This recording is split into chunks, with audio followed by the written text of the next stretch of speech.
Good afternoon.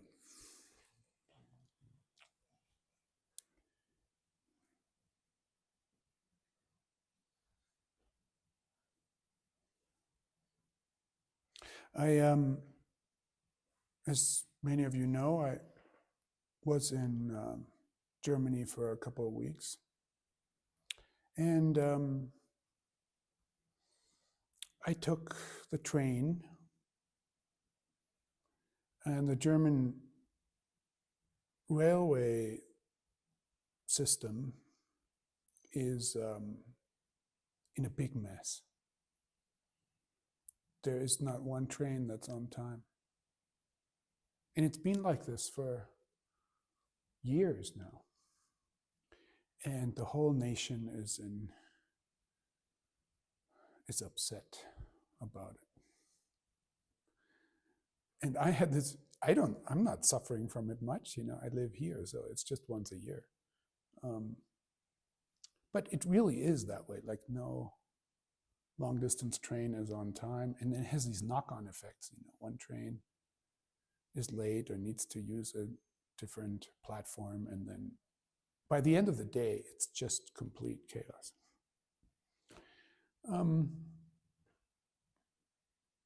So this is just, well, one lesson from this is you have to maintain things. If you don't maintain things and problems mount, then at some point there's a tipping point and you can't fix it anymore either, because it takes too much time and money to fix it. So this is going to be a problem for years now, decades maybe.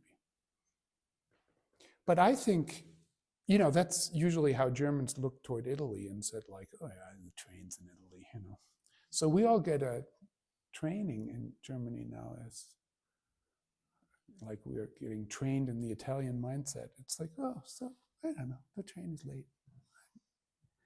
There's always going to be another train. So everyone has to relax. Well, this is all to say that I entered this train. It was already arriving 50 minutes late. People were already aggravated when they boarded the train. And lots of people passing each other, trying to find their seat because the train stopped in a different place than it should be. So everyone was in the wrong coach, and so there's a lot of aggravated energy around me. And there's this one guy directly behind me, and he's just calm and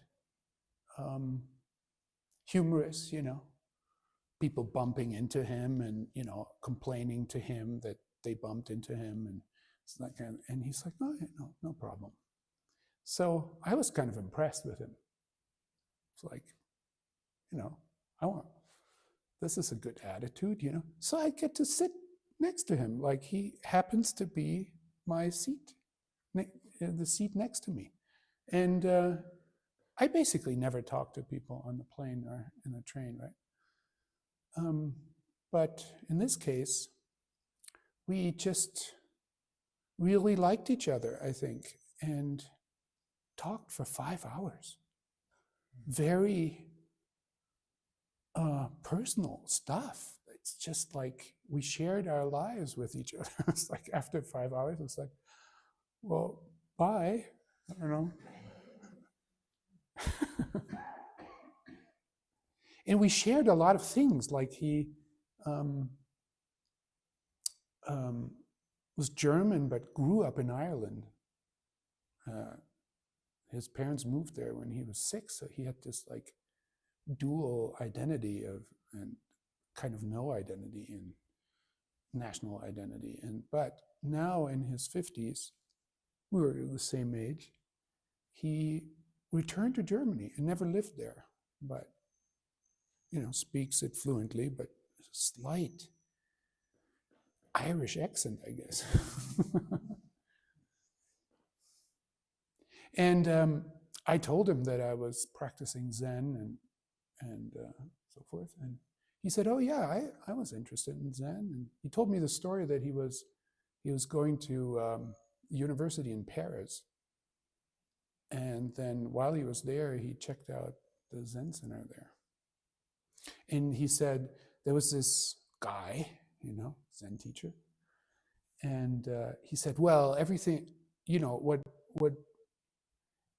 what we share, something like what brings us all here is a shared sense of dissatisfaction. And he said, and this my seat neighbor, Jens, he said, I wanted nothing to do with this.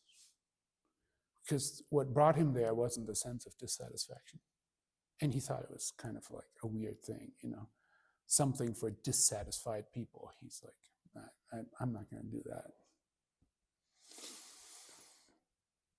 And it meant something to me. It was like, yeah, I can understand that sentiment. But what brought me to Zen was actually a sense of dissatisfaction. And I thought, oh, maybe what we're offering is just not for certain people because they're not dissatisfied. They happen to be satisfied or happy in life, right? Zen is not for them. Anyway, that's how he felt, and he walked out. But he remained interested in some ways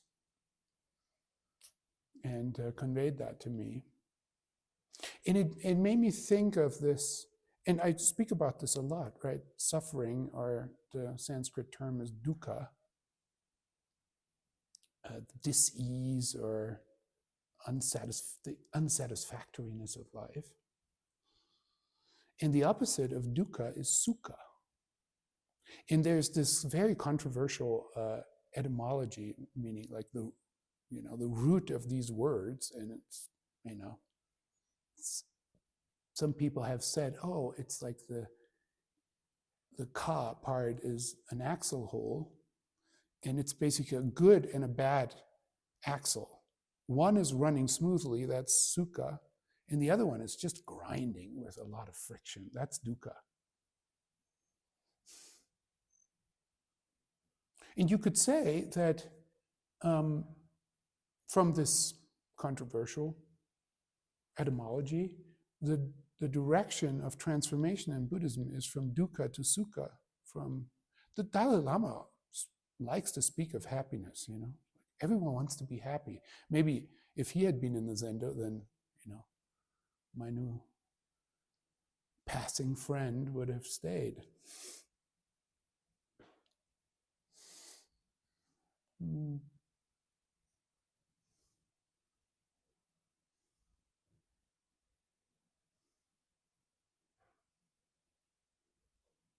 So what this is about is friction. Is there friction or not? I'm just going to run with this image, right? The axle hole is running smoothly or it's running with friction. What produces the friction? Well, from a Buddhist point of view, what produces the friction is resistance or grasping. If you hold on to stuff, even though it's already passing, you are creating the friction that creates the dissatisfaction. If you're resisting something that just is the case, then you're creating friction. And it causes the axle to run with, grindingly. And we, as you know, we can resist anything.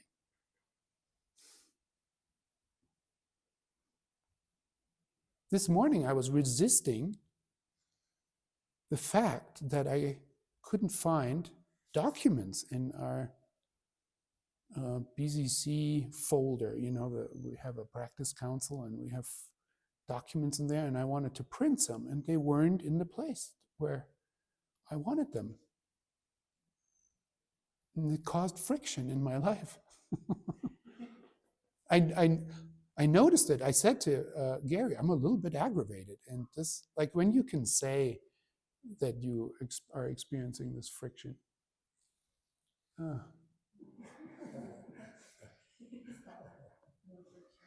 Good luck to the YouTube people who are going to watch this. The light in my face.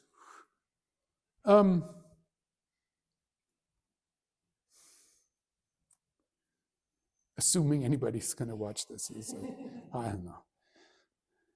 I hear that sometimes, which is always a surprise. Oh yeah, really? You actually watch this? Okay. Anyway,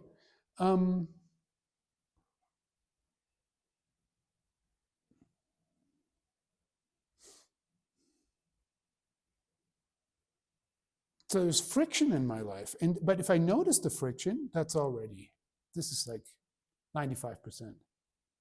You make it conscious. You are aware of it. You are noticing the friction, and ideally you have a little distance to it, right? It's like, geez, that's not a viable path here to just escalate your frustration,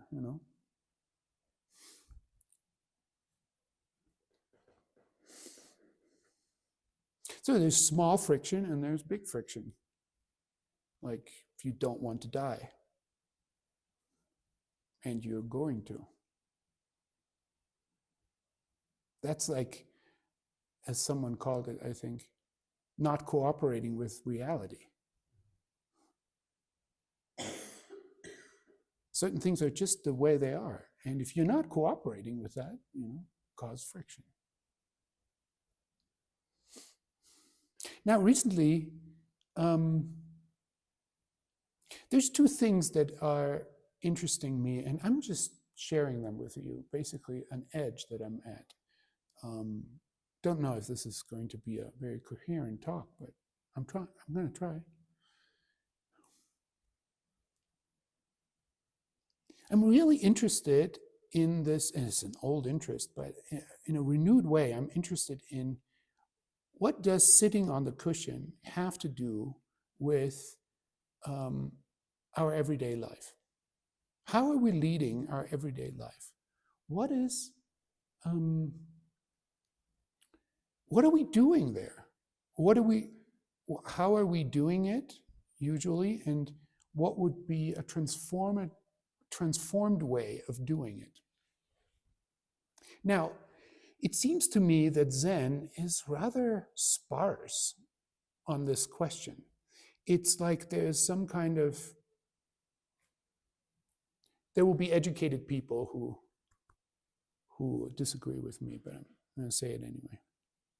There is some idea that you sit zazen, you clear away all the conceptual overlay in your mind that is, delusion or forms a illusory sense of self. And when you clear it away and you recognize your true nature, then everything just falls into place. You just act naturally, appropriately, and wisely, compassionately too, to top it off. It's all going to work. And all you have to do is sit hard. I'm just creating a cliche here.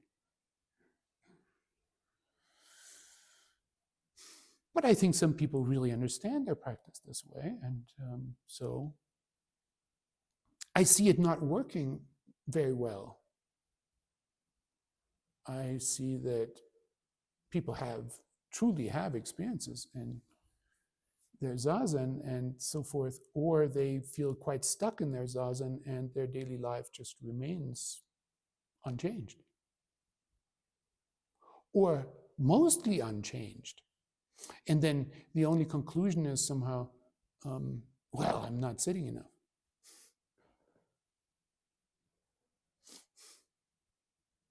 So this is an interest, what is this relationship? How exactly does this work?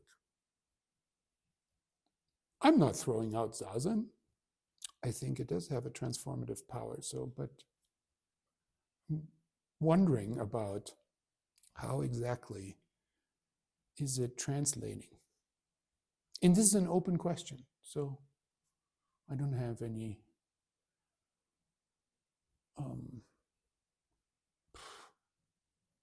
I don't have a conclusive catalog of answers. I have some ideas.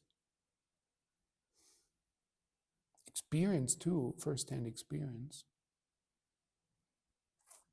But it falls into this general, register of what is the Buddha way. It's an appropriate response.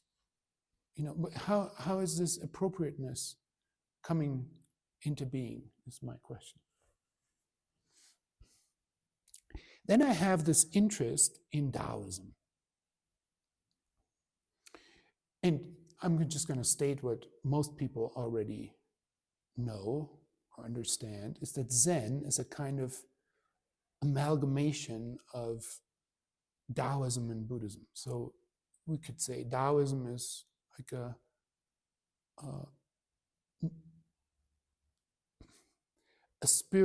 spirituality native to China. But Buddhism originated in India.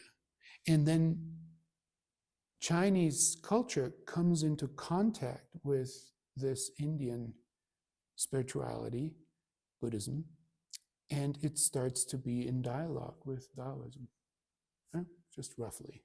So Bodhidharma is this hinge figure in the Zen tradition, an Indian monk, supposedly, legendary Indian monk who comes to China and brings something from India to China. He's coming from the West, if you read koans, What is the meaning of Bodhidharma coming from the West? It's a question of what is Zen? The Zen experience. So what Bodhidharma brings is meditation.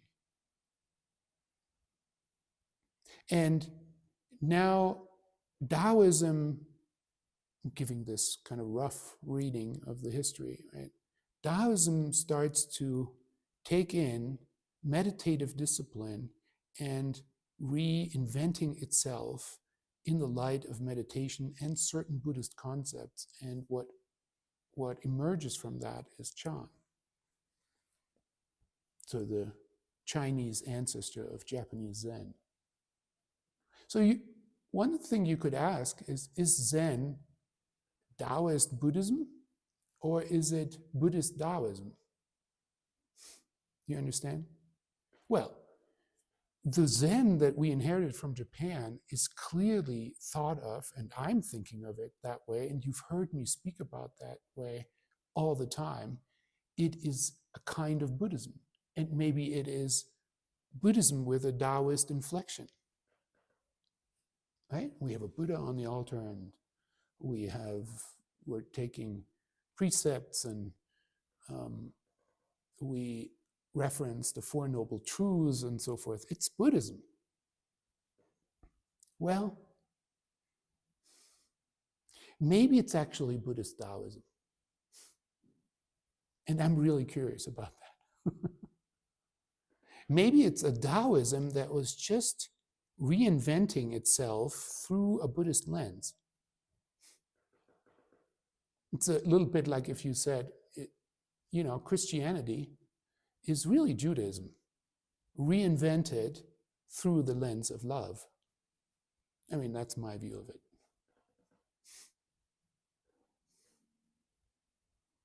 It's like Jesus is this rabbi who's tired of all this, all these rules, the established institutional, people, or they just insist that it has to be that way. It's well, no, it's about loving God and loving your neighbor. So let's do that. He's not throwing out God. He's just saying that the core principle of what needs to be practiced is love.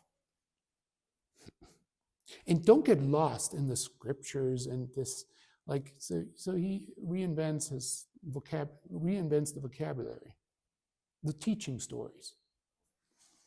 So you could say it like that. It's maybe it's Taoism, but it's written forward through Buddhism. Well, but that would mean that there's some core principles of a Taoist worldview that is completely alive. in Zen Buddhism. Right? So I'm interested in that, and I'm kind of like trying to educate myself or uncover this heritage in a more conscious way.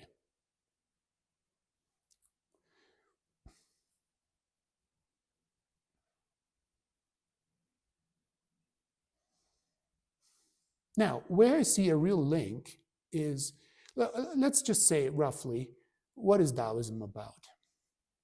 The Tao is this mysterious. David Hinton, who is a translator of Chinese poetry, and by the way, this might be interesting to you. There's a book called China Root. Maybe you designed the cover. Anyway, China Root. David Hinton makes this point that I just. He's not the only one, I think, but he makes this point.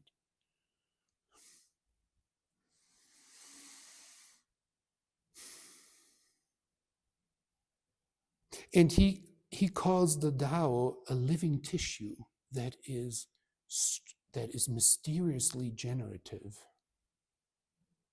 Right? The Tao is like what I would call the field, everything all at once, and is mysteriously generative, and it brings forth the forms of the 10,000 things.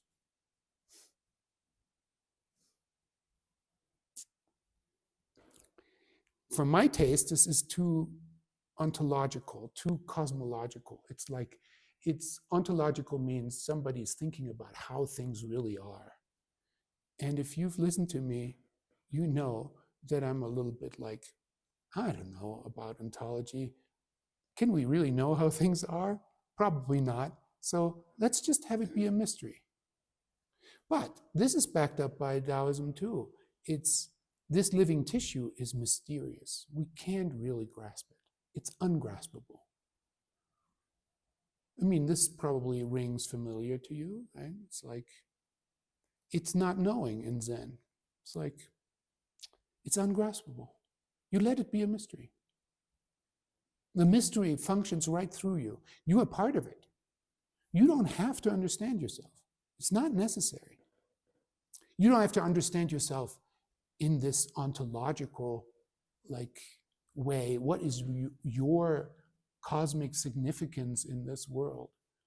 Like maybe you are not cosmically significant. That would be my intuition.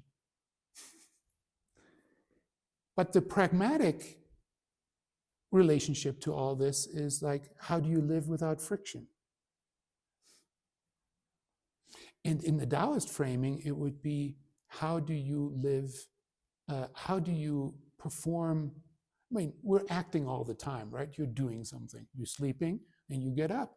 Then you brush your teeth. Then you eat breakfast. And you can't help it, you know? It's like you always do something.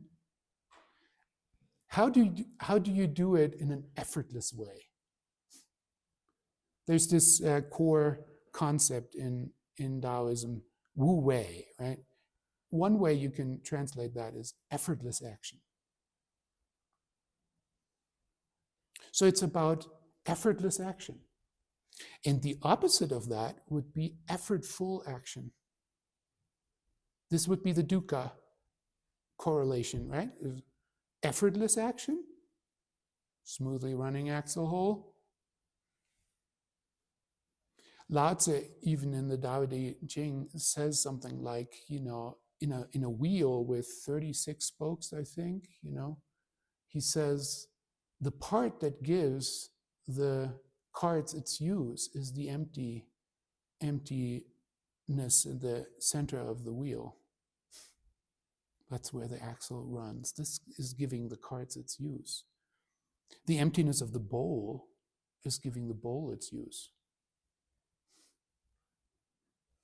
What's in the bowl, the presence, may be giving benefit, but the emptiness of the bowl is giving it its use. So you can see that, you know, the Taoist understanding of the absence or the void is meeting the Buddhist concept of emptiness in a way, like, you know, they link up nicely. And so I think these Chinese folks, you know, they're reading they're reading the Buddhist concepts of emptiness, and they're translating it into their Daoist language. And they're using their Daoist language to understand what's being said there. So there's effortlessness, which is the transformed fruit of practice. And then there is the opposite, which is, you could say, stressful effortfulness, striving, artifice, contrivance. What's causing this? It's like the natural man is the ideal of the sage, the Taoist sage is the natural man, the natural human being. It's like without contrivance, without artifice, like, who should I be? What do I want to be? Oh, am I reaching my goal? It's not yet. Oh, no, it's just like, that's effortful striving. How is the natural person acting? This is the transformation that is being sought. And you could say, like, from my point of view as a Buddhist, maybe I'm not a Buddhist. I hope I'm not. On paper, I am. But underneath, I don't want to follow any religion too closely, any teaching.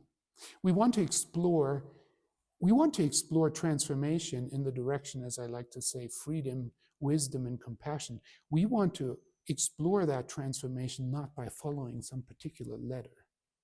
We want to study our experience and see how it can be transformed. If Buddhism contributes to that, great. If Daoism contributes to that, great.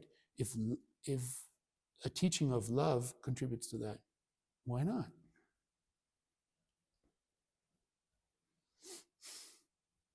I mean, we need some sign on the door so that people find us.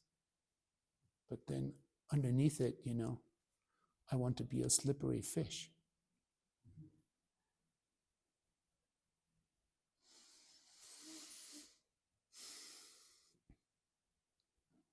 When you grasp yourself, your own mind, your own thinking, when you are tightening around that, that's the Buddhist conception of grasping.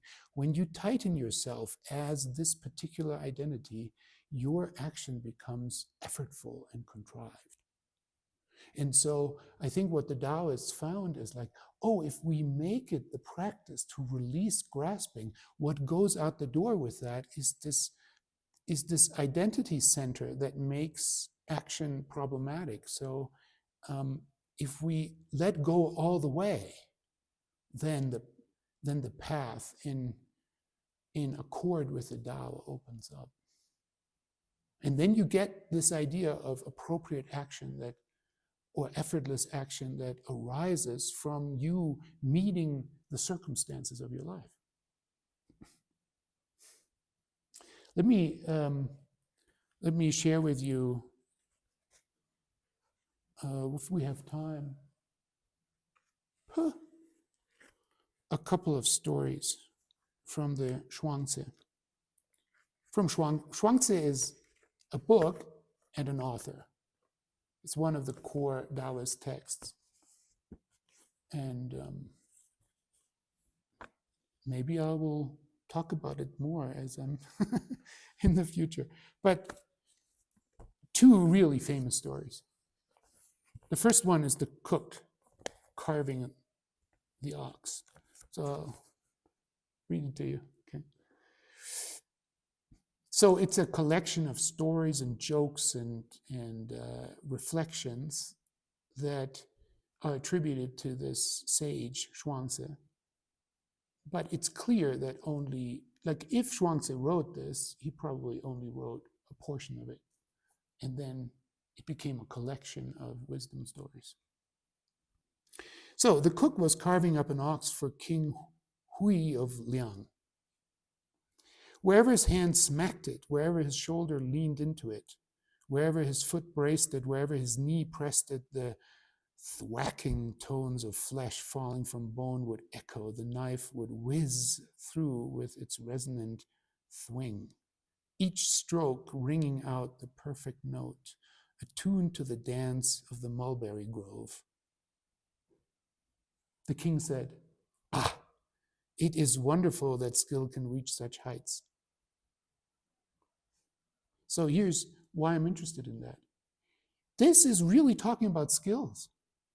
This is talking about how do you develop skill in your daily life. It's not like, oh, it's just going to fall from the sky or it's going to rise from the earth if you sit enough zazen. The king is interested. Why? How can you be so skillful with your life? When I first started cutting up oxen, oh, sorry, I missed something. It is wonderful that skill can reach such heights. The cook put down his knife and said, "What I love in this course is the Tao." This translator translates Tao as the course. What I love in this way, this Tao, is going beyond mere skill. When I first started cutting up oxen, all I saw for 3 years was oxen. And yet still I was unable to see all there was to see an ox. But now I encounter it with the imponderable spirit in me, rather than scrutinizing it with the eyes.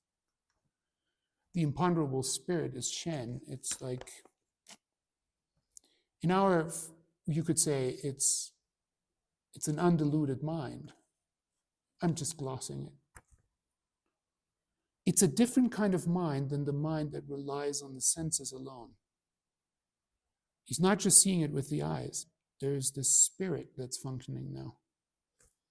For when the faculties of officiating understanding come to rest, right? Understanding conceptually, knowing, when they come to rest, not knowing, imponderable spirit-like impulses begin to stir, relying on the unwrought perforations. The unwrought perforations, the Chinese word here is li. And it means something like the inherent structure of the ox. The ox already has a structure and the perforations, and this imponderable spirit can discern where the structure is. Striking into the enormous gaps. The gaps are part of that pattern, that structure, that the grain of the li is also used for wood grain. The way the wood grew makes a pattern, and you are able to sense the pattern. Striking into the enormous gaps, they are guided through those huge hollows, going along in accord with what is already there and how it already is. So my knife has never had to cut through the knotted nodes where the warp hits the weave, much less the gnarled joints of bone. A good cook changes his blade once a year, he slices. An ordinary cook changes his blade once a month, he hacks. I have been using this same blade for 19 years, cutting up thousands of oxen, and yet it is still as sharp as the day it came off the whetstone. For the joints have spaces within them, and the very edge of the blade has no thickness at all. When what has no thickness enters into an empty space, it is vast and open, with more than enough room for the play of the blade. That is why my knife is still as sharp as it had just come off the whetstone, even after 19 years. Nonetheless, whenever I come to a clustered tangle, realizing that it is difficult to do anything about it, I instead restrain myself as if terrified, until my seeing comes to a complete halt. My activity slows and the blade moves ever so slightly. Then, whoosh, all at once I find the ox already dismembered at my feet like clumps of soil scattered on the ground. I retract the blade and stand there gazing at it all around me, both disoriented and satisfied by it all. Then I wipe off the blade and put it away. The king said, "Wonderful. From hearing the cook's words, I have learned how to nourish life. You understand? There's an inherent structure in the ox. The ox is the situation we live in. Whatever situation you're confronted with is the oxen. And it has a structure. And the structure can be discerned by something, a mind that is not the ordinary mind of both sensorial perception and conceptual understanding. And when you see the pattern of a situation, you can enter it with the knife, with your activity, and the action, your effortless action is navigating the situation. And you don't lose sharpness. You don't get stressed. You don't have to renew yourself. You're not depleted by your activity.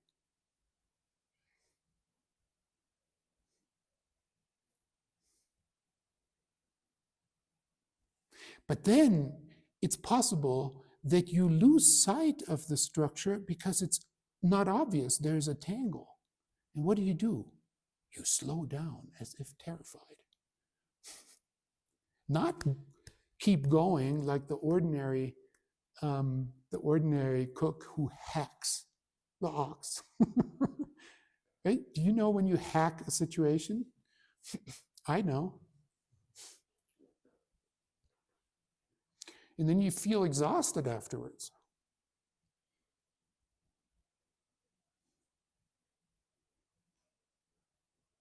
Isn't that wonderful? There's this teaching story that tells us something about how satisfying, appropriate, effortless action depends on cultivating a mind that perceives the inherent structure of a situation,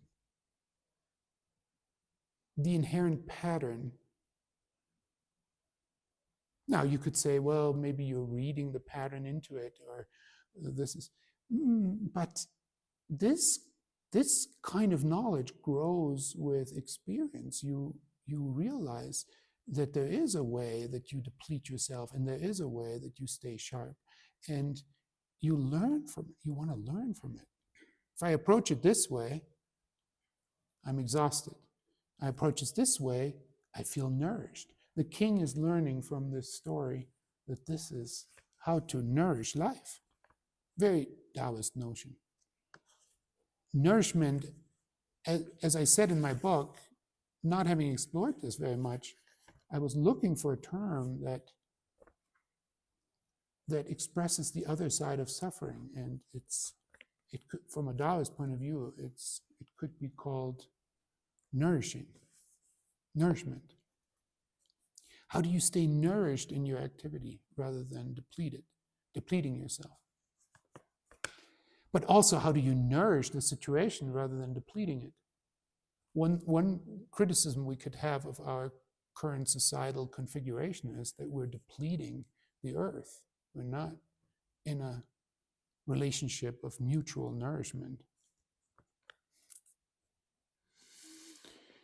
Then I want to share one other famous story with you. Confucius was viewing the Lu waterfall, which plummets several hundred feet, whitening the waters for 40 miles around. That's a big waterfall. Impassable to fishes and turtles. This is a really difficult situation to navigate. And yet he saw an old man swimming there in the torrent. Thinking the man had attempted suicide due to some suffering in his life, Confucius sent his disciples to run along the bank and try to pull him out. But the old man emerged several hundred paces downstream, walking along the bank singing, his hair streaming down his back. Confucius hurried after him and said, "I thought you were a ghost, but now I see you are a man. Do you have a course, a Tao, a way of life that allows you to tread upon the waters? No, I have no course, said the old man. It all starts out in the given, grows through the inborn nature, and comes to perfection in the fated. Now, these terms, I think, are quite problematic. The translation is maybe not so good. I studied this a bit. So I would say, it all starts out in the given. That's clear. And there will be more later, but I'll say that's the circumstances that you're born into. It comes to it grows through the inborn nature.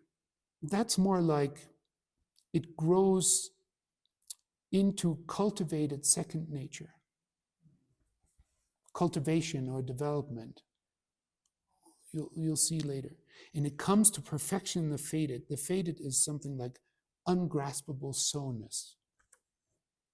That which you can't understand. It's just the way it is. I enter into the navels of the whirlpool and emerge with the surging eddies.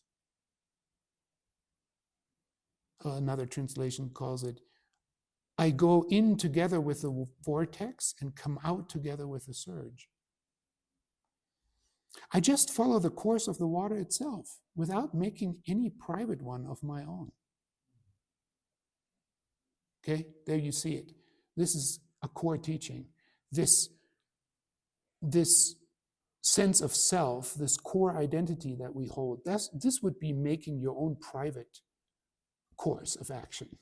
But instead, you're going along with the water. You are going in with the vortex, and you're coming out with a surge. If there's this kind of dynamic, you go under. If there's this kind of dynamic, you come to the surface. It's not your plan, it is your going along with, in Zen we would say, the 10,000 things, which is also a Daoist term. Or you go along with the 100 grasses. This is how I tread the waters. Confucius said, what do you mean by starting out in the given, growing through the inborn nature and coming to perfection in the fated? So the swimmer says, born among the hills, I first came to feel safely at home there among the hills. That is the given. Gravitating toward the water as I grew up, another translation is just growing up with water, being exposed to water in my development, right? I then came to feel safely at home in the water. And to be thus and so without knowing how and why I am thus and so, that's the fated. That's the, as I would call it, the ungraspable so-ness. Now, what interests me there, maybe it's interesting to you too, I hope, is the oxen is like a static image. It's like it's that thing and it has an inherent structure. But the water is dynamic. It has a current. The patterns are changing. They're not static. Sometimes there's a vortex with which you go under, and then there's a surge with which you come out. And the situation changes. It is not the same. We just, a while ago discussed being time. This is Dogen's teaching. Everything is time. Everything is always changing. There's nothing static about this world, right? He's taking this common teaching of impermanence and is writing it into how things are. They are always dynamic, always they are changing situations. But this now is talking about how do you navigate that? And it says something like, you do not hold a plan of your own. You are reading the current of the water and are going along with it. Dogen is saying the same thing when he talks about being actualized by the 10,000 things. You know, maybe he's really just a Buddhist Daoist. But this is interesting too. Born among the hills, I first came to feel safely at home. Maybe we could say at ease with the hills. You know, this is really something we all need to practice. We were born into certain circumstances and families, and something we didn't choose ourselves. And what does it take to accept it? You know, give up resistance, Buddhist term now, and be at ease with it.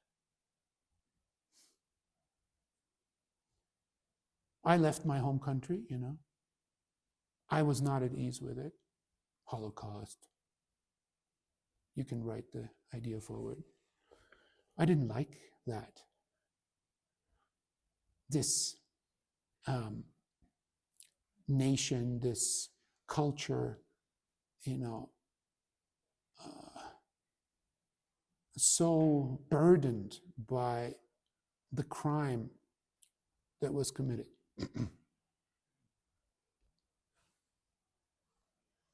What can I do? That's where I was born.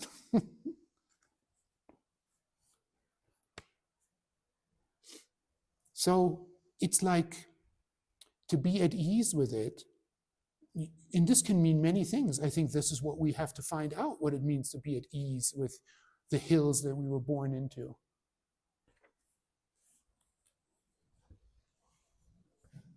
But it's a big task in life. This much I will dare to say. Be at ease with your parents, with your siblings, with your friends. We don't choose our friends. They appear. Do you go out and pick your friends? I don't. They appear. And when it happens, you feel some kind of responsibility to them. And when they don't act the way you want to, then how can you be at ease with that rather than resist it? They'll just be who they are. It's not in your control. Now, that's easier said than done, but it is a task. It's a real, like it would be part of your Tao to find a way to be at ease with the hills that you just happen to be born into. But then there's also what you grew up with. In this case, that's the water. And that's the particular skill of the swimmer. So you grew up with something, you know, and you made it your own. Maybe that's, you know, maybe that's a certain kind of interest area, or, you know, I was drawn, this guy was gravitating to the water. I was gravitating to language. And then you cultivate it, and then you master it in some way. And then that's your life. And what are you going to do? You have to be at ease with that you were drawn in this direction. If you have trouble with that, you have the fantasy of wanting to lead a life that you haven't led. But if you say yes to what developed, you can be a skilled, even maybe virtuous, a swimmer with virtuosity.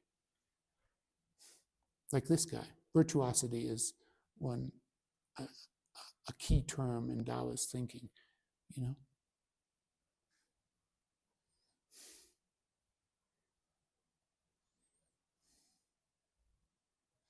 And then I came to feel safely at home in the water, and then to be thus and so without knowing how or why I am thus and so. And there is a mystery of not knowing why you are the way you are. this also needs to be accepted so that you can find ease. I don't know why I'm sitting here.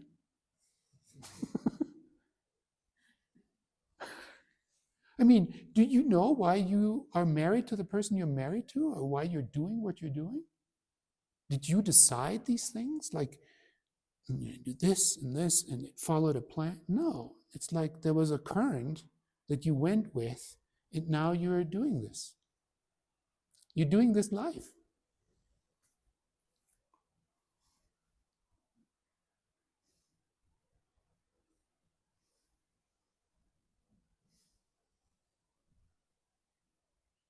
What I love about these stories, there's the king, right?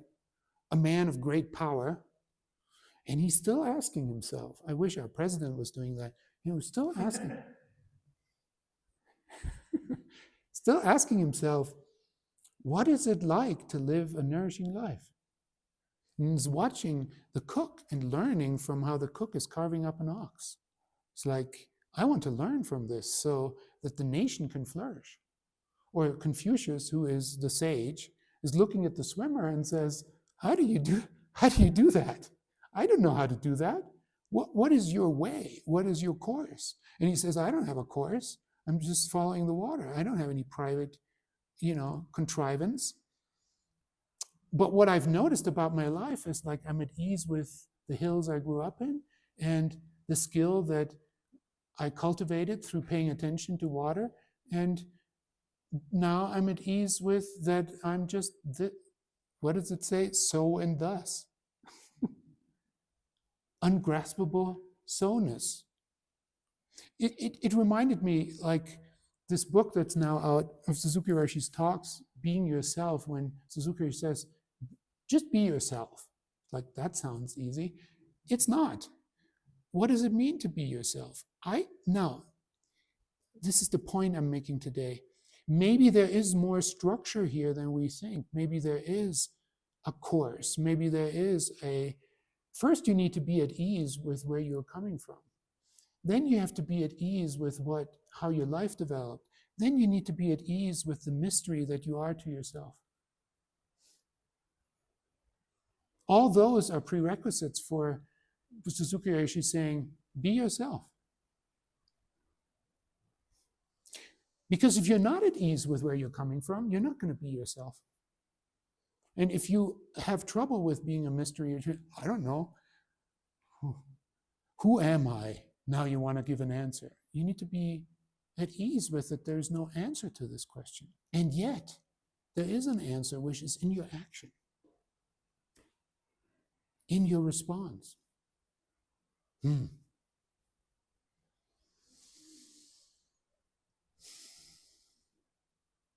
So now we go back to the cushion.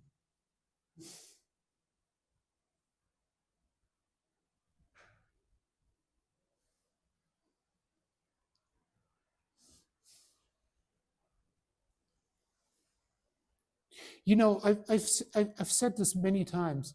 Many people think of what they're doing at the cushion as letting go, letting go of my thoughts and letting go of my emotions.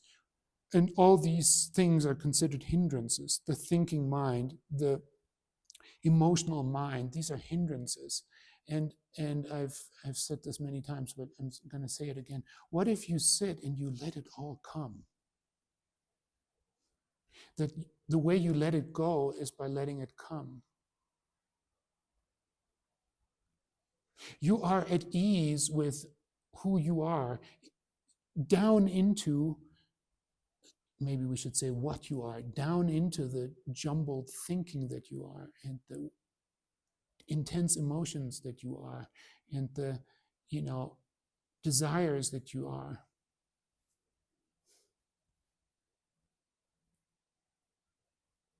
But you can be all those things as something like that's passing through, rather than something you lock yourself down into and become this, self-identity that disturbs the Tao, the way. And I find it quite doing for my zazen practice is to sit and to let my mind be really wide so it has space to let everything come, including this stupid sound from this computer. We have this silent zendo that just has wind and then the computer's whirring. Like, Anyway, that computer will get replaced. I noticed it last time, but I forgot. But right, there's this, I hope I didn't point you to something annoying. It took me like a half a zazen period noticing my annoyance with the whirring sound, not because I'm so annoyed, just because I'm holding the space for all of you together with all of you, but I feel responsible for the environment, and then there's this thing and it's not right. And then let it come. It's whirring, so what?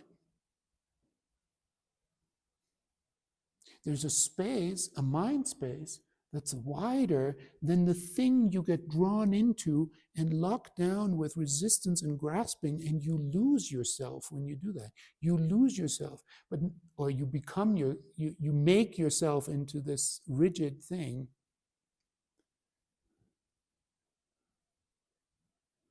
You notice that, and then can you widen out and be that wide space? From a Buddhist point of view, that would be non-attachment.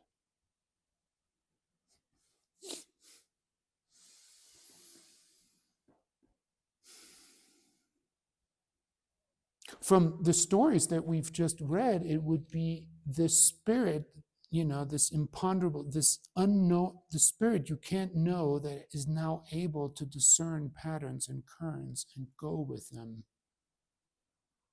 Because the narrowed down mind cannot discern them, cannot enter into them.